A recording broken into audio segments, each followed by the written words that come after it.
You're Human and You, written by Max Thblick. Chapter 5. Crepuscolo Incubi Eterni Poke. Poke. Poke. You know, you'd think I'd probably be used to this keen to think by now. I mused silently to myself as I dangled upside down in the air, a purple unicorn prodding me gently in the side while I spun in slow circles.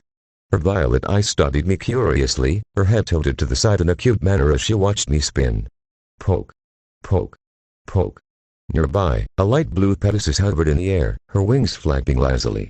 Her mane and tail were a gorgeous rainbow hue, each color blending into the next. Her eyes watched me with suspicion, her front legs crossed in front of her chest. You know, the range of flexibility these ponies have never ceases to amaze me. Poke. Poke. Poke. A small purple and green lizard stared up at me, its mouth agape. Its eyes were as wide as saucers, a look of wonder on its face. Or was it fear? Confusion? I couldn't tell. I didn't have much time to study his expression before I spun around again and my back was to it. Poke. Poke. Poke. Okay, this is getting old rather quickly. I would swat at the little, annoying purple pony, but my hands were still bound by rope. I was surprised that my wrists weren't rubbed raw yet, with how long I had the ropes around my wrists. Instead, I took to glaring at the unicorn every time I spun in a direction. Unfortunately, it didn't seem to work. Poke. Poke. Poke. This process went on for a few more seconds. The unicorn poking me, the Pegasus glaring at me in suspicion, and the purple lizard just standing there, gaping up at me. I was forced to hang there, spinning slowly, and take it. Finally, the poking stopped, and the unicorn put her hoof back down on the ground. She leaned back, tilting her head the other way as she continued to stare up at me. The Pegasus blew part of her rainbow mane out of her eyes before zipping over to her friend's side. At least, I'm assuming they were friends. "Why the buck would Princess Celestia send you a human?" she asked, her eyes still boring hint at me, although it wasn't as icy as before. "I don't know," the unicorn said, her face scrunching up in confusion. "If the situation was different, I might actually find it a little cute. Maybe her letter will explain more." Her horn glowed brighter as a scroll with a golden seal rose up in front of her. With me still dangling upside down like a pinata, she broke the seal, unrolled the parchment and began to read. As her eyes darted across the page, taking in what was written there, I took the time to study my new environment. The new room I found myself in was completely circular in shape, although some parts of the walls jutted out creating corners and edges.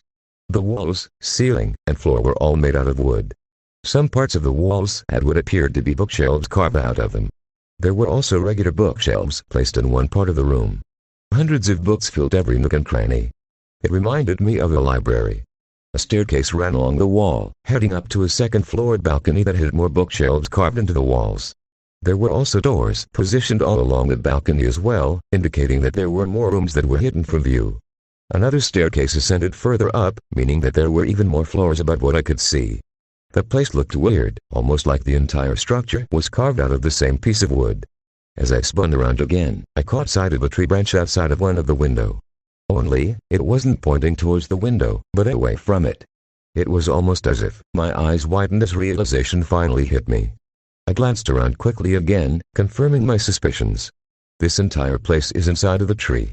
We're in a carved-out tree. The tree in question must have been huge. The entire place was about the same size as an average house back home. Either that, or it was bigger on the inside. I was broken out of my stunned stupor by the sound of the unicorn clearing her throat. My back was currently towards her, so I couldn't see her expression, but I could still hear her when she spoke. Apparently, this human caught Princess Celestia's eye, and she thought that it would make a fine gift for me. She said to think of it as. There was a slight pause, followed by a rustling noise. As I spun to look at her, I saw that she was looking back at the letter. To think of it as a belated gift for my ascension to the position of princess, I shot her an incredulous look before my body turned again and she was lost from view. This annoying pony, who had just spent the last 15 minutes poking me in the side, was a princess. You have got to be shitting me. What do they do? Give out the position to anyone they like? His name, as indicated by the handler she'd purchased him from, is Max, although I may change that if I want. They don't know his actual age, but he appears to be in fine health, she continued, her eyes slowly moving down the scroll as she took in each detail. As I turned to face the Pegasus, I saw that she was floating lazily on her back, a bored look on her face. He hasn't shown any sign of aggression, and has actually shown signs of compassion towards his handler. She went to put the letter down, but stopped when something else on it caught her eye. "Oh, it also says that he may be somewhat of an escaped artist," she said. This caused the Pegasus to perk up slightly. Flipping around in the air, she hovered over to the unicorn and looked over her shoulder. "What do you mean by that?" she asked. "Apparently he tried to escape from the princess several times," the unicorn replied. "That's kinda funny, actually," the Pegasus said, a smirk spreading across her face. It disappeared, however, when she shot me an inquisitive look. "Why does the princess think you need a human, though?" "It says here that she believes it will test my skills at dealing with stress, as well as less intelligent creatures, so the human is supposed to be some kind of test." The Pegasus seemed to have set some sort of keyword, for the unicorn instantly tensed up. Her pupils seemed to shrink in size and her ears stood up straight. Her right eye seemed to develop a nasty twitch and a look of pure apprehension began to spread across her face. Upon seeing this, the Pegasus backpedaled quickly. "Relax, Twilight. I doubt it's something as serious as that. The princess wouldn't do that to you," she said, waving her hooves frantically in front of her. The unicorn closed her eyes, took a deep breath, and seemed to calm down, if only slightly. She still seemed kind of tense, however. She must hold Princess Celestia's opinion in high regards. "You're right, Rainbow," the newly named Twilight said, her voice shaking slightly. She took another deep breath, breathing out slowly. "She did say he was just a gift, after all, so this thing is going to be living with us now?" the lizard asked, looking up at Twilight in fear. My eye twitched slightly when he called me a thing. Great, I thought, rolling my eyes when my back was to the trio. Not only can Lizard Boy talk, but he apparently doesn't like humans that much. "It looks that way, Spike," Twilight replied. Spike glanced between me and Twilight, horrified. "Oh, don't look like that, Spike," Twilight chided softly after seeing his fearful expression. "It's not like he's going to eat you." Despite Twilight's best attempts to ease the situation, Spike continued to look fearfully at me. Twilight said heavily. "I'll tell you what," she said as she nuzzled the side of Spike's head. "You run into the kitchen and grab yourself a bowl of ice cream from the freezer, then head up to bed. I'll be right behind you shortly." The lizard's face lit up instantly and he scampered across the room towards a door that I assumed led to the kitchen. He was pretty eager to get out of the same room as me. I watched him go with a little sadness in my heart. Not because he didn't like me. I couldn't care less what the little talking lizard thought about me.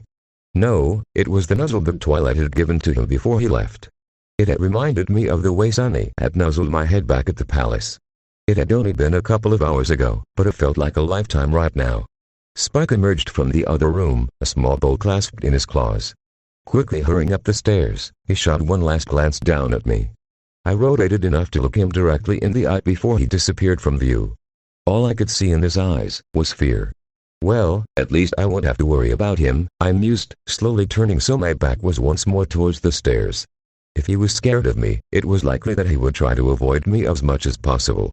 After the lizard Spike had disappeared up the stairs, the two mares began to talk again. The Pegasus, revealed to be named Rainbow, flew up to me and began to circle with me, matching my speed. Her eyes roamed my body as she took in everything. Yes, I do mean everything. I could feel her eyes lingering on a certain part of my body for a bit longer than totally necessary. A small blush slowly spread across her face, her eyes narrowing slightly as a smirk formed on her face. "You know," she said slowly, her eyes still locked on her target. "The princess knows how much you tend to overwork yourself, and she must know how much stress you've been under lately. Maybe she sent him as a way to help you relieve some of that stress, if you know what I mean," she grinned, turning to the unicorn and wiggling her eyebrows suggestively. Out of the corner of my eyes I saw Twilight's face light up bright red, with a pair of lavender wings popping out from her sides. My eyebrows shot up at that, a blush of my own on my face. Both wings and a horn. She's just like Celestia, I thought as my body slowly rotated enough to give me a better look. Apparently she is a princess. Twilight sputtered, staring up at Rainbow with horror and embarrassment. Our Rainbow dash. That's just, and no. Just no, she stammered, her eyes wide, her blush intensifying. Rainbow Dash just hovered in the air, laughing our ass off. How she was still in the air while laughing like that mystified me. I had to give her props though, it was pretty funny, even if it was initially at my own expense. If this was under any other circumstances, I would probably get along well with this perverted prankster, but as it was, I really didn't like the position I was in. "Geez, Twilight," Rainbow gasped, finally getting her laughter under control. That was too easy. Before Twilight could respond, the Pegasus zipped over to a window. Opening it, she waved to Twilight as she zoomed off into the growing dark, shouting back over her shoulder, "Okay, Tiwi." It's been fun, but I'm really exhausted from today's adventure, and I have to get up early tomorrow for weather duty, so I'm gonna go catch some Z's. See y'all later. With that, she was gone in a flash of rainbow, leaving just me and Twilight to ourselves. Silence filled the room as both of us just stared at each other. Both of our faces were red, hers from embarrassment, mine from both embarrassment and from the blood slowly rushing to my head as I hung there, upside down. Our staring match finally ended when Twilight yawned, and I spun around again. Ugh, Dash was right. Dealing with basilisks is tiring work. I should really head to bed as well. Looking me over one last time, she slowly began to lower me to the floor. Let's get you settled in first for right now, and I'll deal with this tomorrow. Released from her magic, I collapsed unceremoniously onto the ground. As I sat up, I became aware that Twilight had taken a hold of the leash attached to my collar. Let's find a place to tie you up for the night, she said to me, trying to stifle another yawn. I did nothing but sit there, unwilling to move. It really didn't matter to me what she did, or where she put me. I already had a plan. It doesn't matter where you stick me, the first chance I get I'm taking this collar off and making a run for it. No point in sticking around here longer than I have to. Oh, but first, let's get your new collar on. My body tensed at her words, my heart skipping a beat. New collar? I watched as Twilight shifted around in the crate for a second before pulling out a collar. I blinked in surprise. I didn't even know that was in there. The first collar was immediately removed from around my neck with a flash of magic, only to be replaced by a new, more comfortable collar. Unlike the first one that Sunny had put on me, which was nothing more than metal and leather, this new one was made of a sturdy plastic material that had a comfortable fleece lining. The plastic part was the same color as Twilight's coat, maybe a bit darker.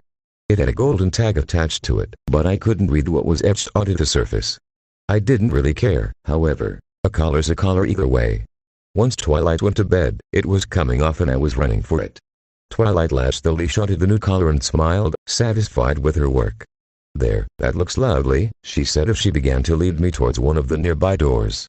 As it opened, I saw what looked like a flight of stairs descending into the dark depths of the earth.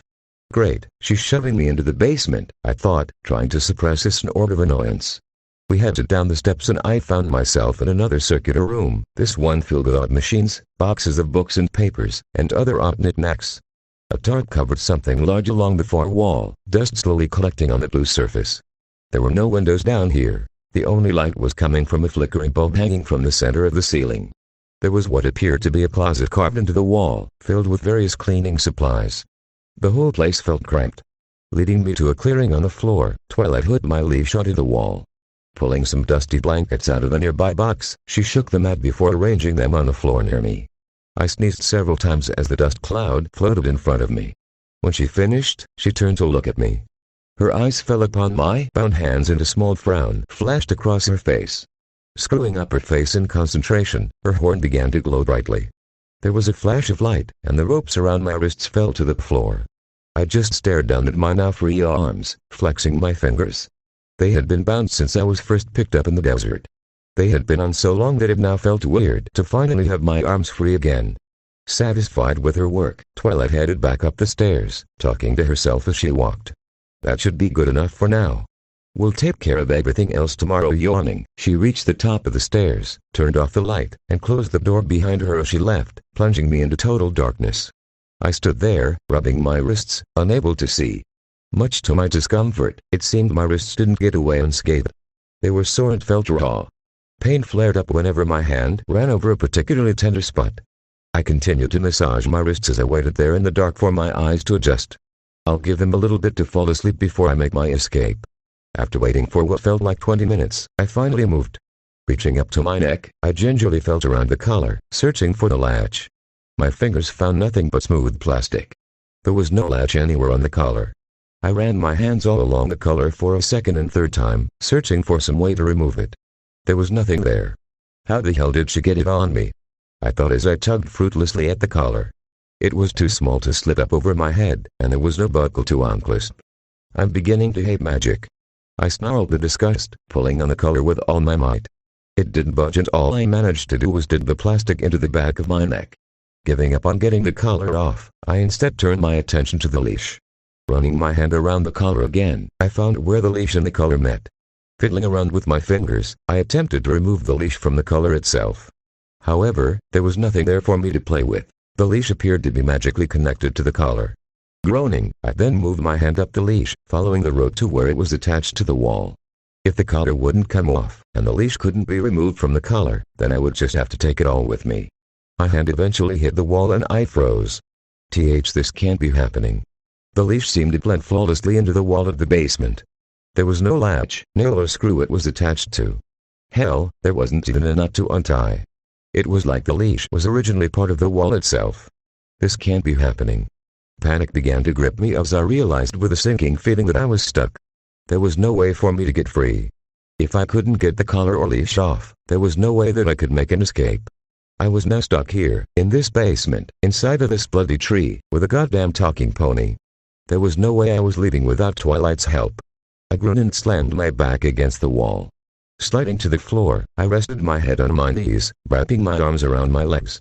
I just couldn't take it anymore, and I broke down and cried. Alone, in the darkness of the basement, I slowly cried myself to sleep. I was back home, on Earth.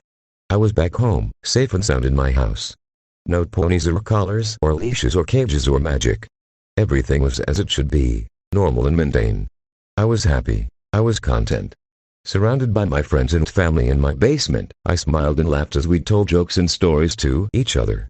We enjoyed each other's company as we ate and drank, not a care in the world. Nothing could possibly ruin this moment, I thought as I raised a plastic cup to my mouth, a large smile on my face. I had just taken a sip when there came a knocking on the front door. Placing the cup onto the coffee table, I stood from the couch and walked up the stairs to the door. I opened it, a smile on my face as I prepared to greet whoever was behind it. I blinked in surprise, however, when I saw that no one was there. Only the howling dark. With a wordless howl, the darkness burst through the doorway, tearing at my clothes and limbs, grabbing my arms and legs as it attempted to pull me out of my home, my safe haven. I struggled desperately, grabbing the door frame as I fought for my life. I heard my friends' screams and shouts as they rushed to my aid. Grabbing me, they attempted to pull me back into the safety of the house. The darkness didn't like this turn of events. A piercing scream rent the air as the darkness lashed out, striking my friends down. It immediately set upon them, tearing their skin off as one would do to clothing. Their blood-curdling screams filled my ears as I watched in horror. The darkness continued to claw at their bodies, tearing them to pieces before my very eyes. Not satisfied with simply tearing them limb from limb, the darkness continued to manipulate my friends' bodies. Slowly, it began to piece them back together, only they didn't look remotely human anymore. They were being reassembled as ponies. I cried in terror as I watched them being transformed into those gruesome things. There was nothing I could do to help. The darkness finally released them, but the damage was already done. My once human friends were now ponies. Their bodies looked demonic, skinless and bloody. Bones jutted from their bodies at odd angles. Blood oozed from their sightless eyes, red streaks spreading down their cheeks. Turning towards me, they glared at me with a hungry look, hatred on their faces. As they slowly advanced towards me, so too did the darkness. I tried to get to my feet and run, but my legs were not responding. I was frozen in place, almost as if I had been turned to stone. Unable to run, unable to defend myself, I simply stood there and wept. Crouching down, the demonic ponies launched themselves at me, howling like wolves. I screamed as their teeth sunk into my flesh. I fell backwards into the waiting ocean of darkness. I couldn't move, couldn't see, couldn't breathe. I was trapped in the darkness, surrounded by the screams of thousands of tortured souls. I was dying, and there was nothing I, nor anyone else, could do about it. As my life slowly left my body, a voice whispered in my ear. It sounded tired and weak, as if it had lived a great many years. Please, help them. I lurched awake, breathing heavily, sweat dripping down my face. Sitting up quickly, I tossed the dusty blankets off of me, my eyes darting around the room. It was still dark, but I could just make out the surrounding objects. I was still in Twilight's cluttered basement. There was no darkness, no tortured souls, no ponies. Okay, no demonic ponies. It was just a nightmare. I swallowed, running my hand on my medium-length hair, trying to calm my thundering heart. Wiping sweat from my brow, I closed my eyes and took a deep breath. As I sat there in the dark, the sound of hooves reached my ears. They grew louder, and the basement door was flung open, light cascading down upon me. Shielding my eyes with my hand, I squinted up towards the door, cursing whoever it was that brought the light. Twilight appeared, humming happily to herself as she trotted down the stairs. Reaching the bottom, she hurried over to me, a smile plastered on her face. Great, she's one of those people. Fucking early birds. Good morning, Max. Did you sleep well? she asked, her horn lighting up as she removed the leash from the wall. It came out of the wall with a soft slurping noise, as if the wall itself was made out of a liquid. "Ready for some breakfast?" she asked, her voice still annoyingly chipper. I lowered my head and just sat there, my eyes closed tight. Unlike Miss Happy Pants here, I was not a morning person. I detested mornings with a fiery passion. I preferred the nighttime. The stars, the cool gentle caress of a nighttime breeze, the fireflies floating by lazily. Nighttime was the best. I groaned as Twilight started to tug on the leash, trying to convince me to move. She wanted me to start my day. I just wanted her to leave so I could go back to sleep. Unfortunately, it didn't look like that was going to be an option. The tugging persisted until I finally stood up. My eyes still closed tight, fighting off the barrage of light coming from the open basement door. I followed Twilight up the stairs, using her tugs on the leash to guide me along. I stumbled several times, but was able to get up the stairs without falling flat on my face. I didn't open my eyes again until we were in the kitchen. Squinting out of one eye, I glanced around the room. Spike was already sitting at the table, a large bowl of cereal in front of him. When I entered, he looked over at me with a fearful expression on his face. I ignored him and the table completely. Instead, I made my way to a corner and collapsed into it, my back wedged into the corner. I had just started to drift off once more when I was interrupted by a light tapping on the side of my leg. Growling softly, I cracked open an eye and glanced down. A bowl of diced apples floated beside me, encased in a pink aura. Every couple of seconds it would bump against my leg. I stared at it for a moment, not having the motivation to reach out and grab it. The tapping increased in both tempo and force, as apparently Twilight became more and more frustrated. I chanced a quick glance over in her direction and saw her eating our own breakfast, looking at me with an annoyed expression on her face. Eventually, a loud growl emanated from my stomach, causing both Twilight and Spike to flinch. With that, I reached out and snatched the bowl out of her magic. I slowly began to eat, not really tasting the apples as my mind was still hazy in my half-asleep state. As my jaw worked on autopilot, I stared blankly into space, trying to get my brain working. With my escape attempt last night foiled by the goddamn magic color and leash, I was having to rework my plans. Hopefully there would be more chances to escape later on today.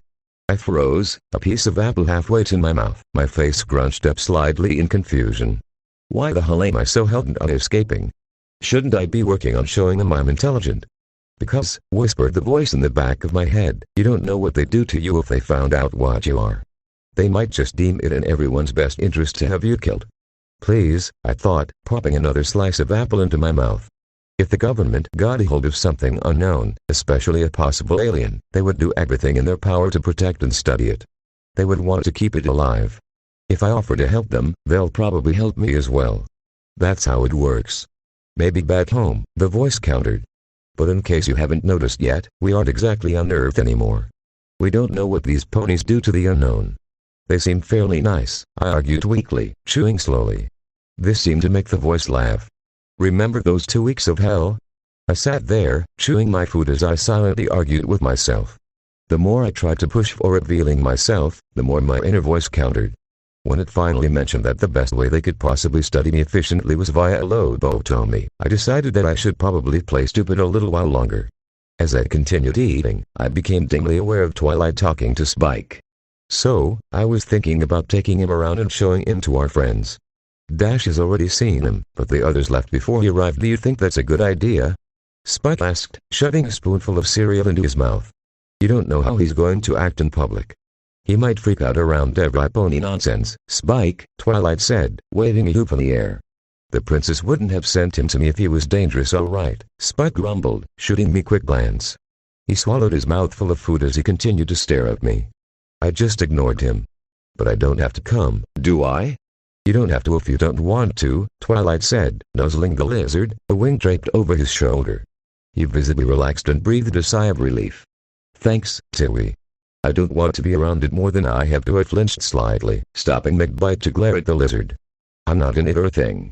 Sighing, I returned my attention to the bowl of apple slices in my grasp, now only half listening to the conversation. I knew that Spike was scared of me. For whatever reason, I didn't know, and didn't particularly care, but maybe I could use that to my advantage. In the event that I tried something, I doubt he would be much trouble. That means that I just need to escape Twilight and I will be in the clear. I didn't know where I would go if I got free, but anywhere was probably better than here. I'll have to stop by the human store and pick up some supplies as well. He'll be needing a bed, some food, some healthcare items, and maybe even some toys to play with. I nearly choke on a piece of apple at that. Toys? What the hell kind of toys could there possibly be for a human? A ball? Frisbee? Maybe a feather on a string. As I sat there, coughing and sputtering, Twilight and Spike glanced over at me with curious expressions. Once I recovered, I glared at them with a look that said what? They both returned to their breakfasts, but not before Twilight shot me one last look, this one with a trace of concern in it. Silence fell over the kitchen as we continued to eat. Twilight finished her breakfast and moved the dishes to the sink. Pulling my now empty bowl out of my hands, she placed it with her dishes before turning back to Spike, who was still eating. Okay, Spike. You're in charge around the library while I'm gone. Keep everything clean and tidy and I'll have a special surprise for you later. Spike's eyes lit up like diamonds, and his tail began to wag. Snapping a quick salute, he immediately scarfed down the rest of his food, jumped down from the table, threw his bowl into the sink, and ran out of the kitchen. Twilight giggled to herself, her hoof pressed against her muzzle as she watched him. I just watched with a bored expression on my face. Why do I get the feeling I might not be the only pet here? I mused as I watched Spike rush past me. A gentle tug on the leash drew my attention back to Twilight. She smiled down at me, a little bit of nervousness showing through. All right, she said, tugging on the leash again in an attempt to get me to stand. Let's go introduce you to the rest of the gang. Signed to myself, I slowly rose to my feet and stretched, my back cracking as I reached upwards. My fingertips brushed the ceiling. Even though ponies ran this place, it was still human-friendly, and for that I was thankful. I don't think my back would survive long if I had to crouch all the time. Sighing again, I followed Twilight into the main room. She quickly gathered up a bag of coins and a long list of items.